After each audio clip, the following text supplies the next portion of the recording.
За, Anime News 2-оор бол One Punch Man-аар уулзж байна. Алдарт One Punch Man-ийн season 3. Эсвэл One Punch Man дуртай хүмүүсийн хувьд бол хар дарсан зүүчгэл season байлаа. Season жиш ер нь хар дарсан зүүчгэл улирал байлаа. Тэгээ бүтэн улирал явлаа. Яг гоо season улирал эдлэн явлаа. За тэр яг. Тэгээд One Punch Man-ийн season 3 дуусны дараа шууд season 3-ын part 2. За эсвэл season 4 гэж хэлж болохоор anime season-ийн постэр цацгдсан. Тэгээд харах юм бол ерөөсөө л season 3-ын энэ одоо баг 2-3 жилийн өмнө гарч исэн энэ постерыг яг ингээл Garo Saito хоёрын байрыг солиод ингээл тавьсан ийм постэр цацгдсан. Тэгээд энийг ерөөсөө тоглоом лик мик шиг ухааны бодож байвал үгүй энэ яг жинхнээсээ албан ёсны постэр нь юм шүү. Тийм ер нь бол One Punch Man ер нь ямар хуу хүмүүсийн гард очсон нь бол тэгээд энэ чэнэс харагдаж байгаа. Ядаж тэгээ энэ постэр дээр бол тэгээд цаг хугацаа тэгээ баг өгсөн гэж ярих хэрэг ерөөсөө байхгүй шүү дээ.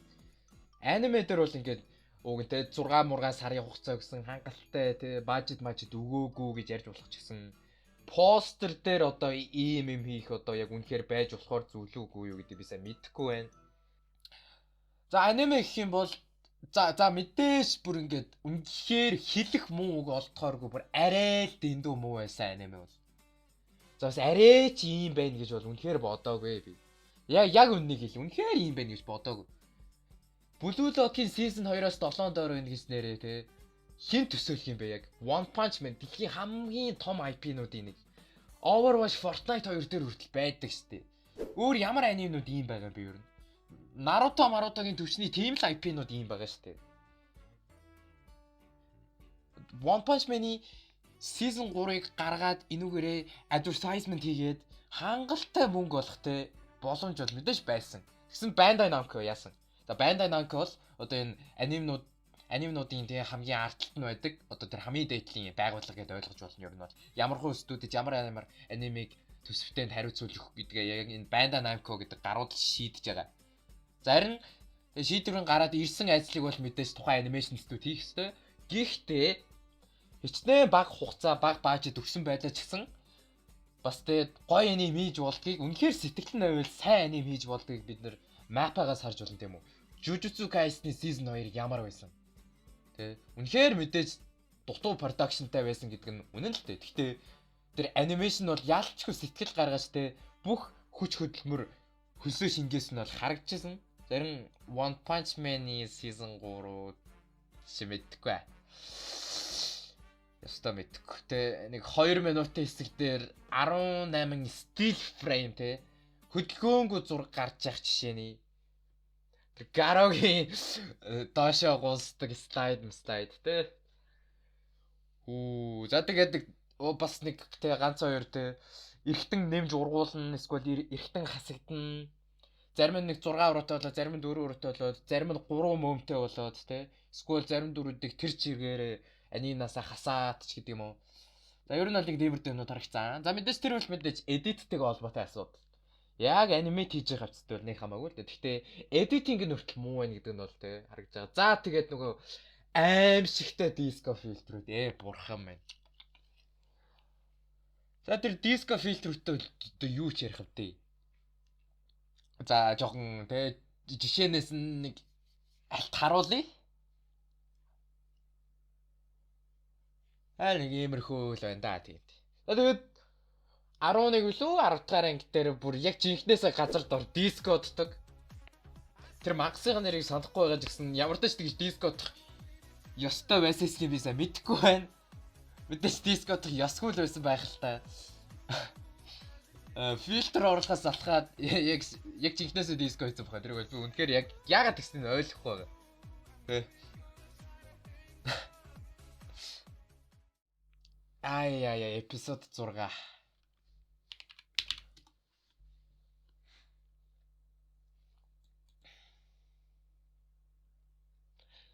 За харж байгаачлан Yikes. Season 3 episode 6 1.5 үнэлгээтэй 10-аас. Хүү. Энэ бүх анимены түүхэнд IMDb дээр хамгийн муу үнэлгээ авсан аниме болсон. Тий. One Punch Man. One Punch Man-ы season 1 яг үннийг хэлгээд одоо ч бараг топ 10 хамгийн шилдэг анимашнтэй season-ууд би 109-оор оруулна. One Punch Man-ы season 1-ийг. One Punch Man-ы season 1 тийм л галзуу байсан. Яг үнэхээр илүү сайн анимашнтэй, илүү сайжруулсан анимашнтэй анime нэрлэвэл би ер нь чадахгүй байх. Яа, мэдээж One Piece байж болно те.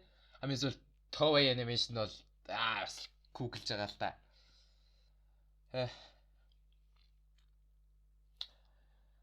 За тэгээд дараа нь бас нэг аимшигтай муу анги гарсны дараа Ninja Tail гээд. За ер нь бол 8 дугаар анги тэгээд хамгийн сүүлийн 12 дугаар анги хамгийн сайн анимашнтэй байсан ангиуд нь гэж хэлж болно. Тэ. 8 дугаар ангийн дээр Flash-ийн тулааны хэсэгнүүд. Тэгээ хамгийн сүүлийн ангийн Orochi Saitama 2 бол бас нэлээд чигүү байсан гэж хэлж арай болохгүй байна. Манай Jesus Charlie гэсэн шиг те.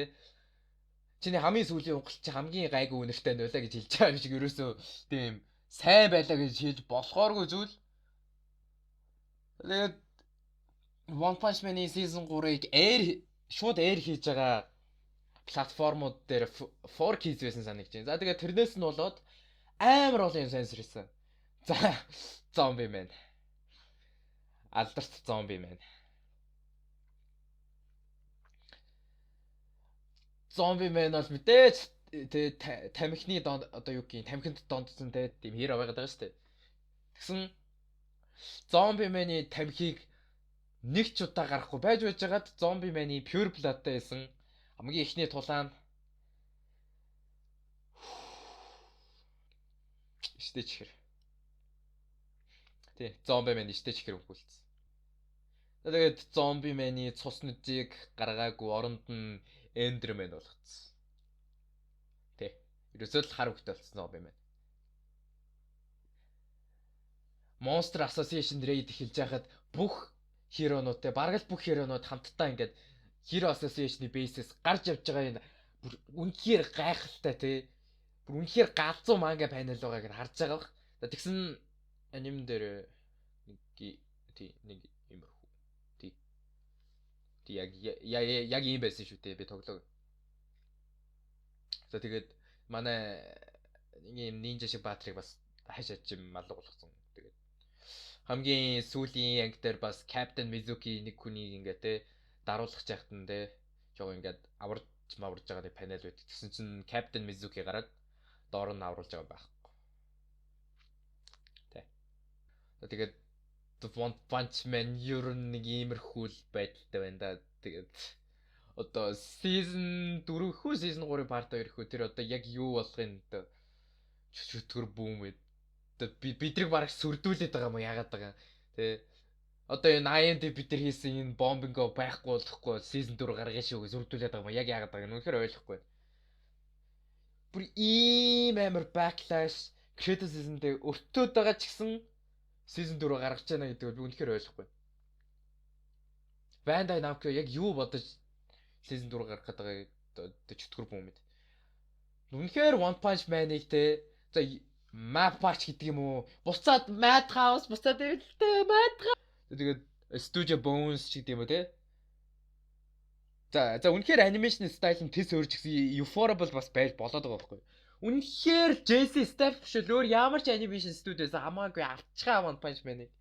A1 ч үсэн хамаагүй A1 ч solo leveling-ийн амар гоё хийгээд байгаа шүү дээ. Өөр ямар ч анимашн студиос хамаагүй авчихаа. Бүр Toei Animation байсан ч хамаагүй дадар тэгээд үхтлээ ажилтуу надад үнэхээр хамаа байхгүй. Одоо нэр ажиллаж байгаа хүн үхтнүү байна уу? Надад хамаа байхгүй. Зүгээр One Punch Man-ийн season 4-ыг л сайн хийчих гэж би нэр гуймаар. Даанч JC Staff тэгээд бараг 100 батлагдсан юм шиг байлээ. Яг 100% батлагдсан хэсгийг нь бол сайн мэдгүй байна. Гэхдээ одоо ер нь бол JC Staff ийн гэдэг бол бараг баттай болсон. Тэ. За тэгээд One Punch Man нэг иймэрхүү л байна да. Тэгээд за тэгээд Anime News 2 нэг иймэрхүү байлаа. За тэгээд дараагийн news руу уулзлаа. Bye.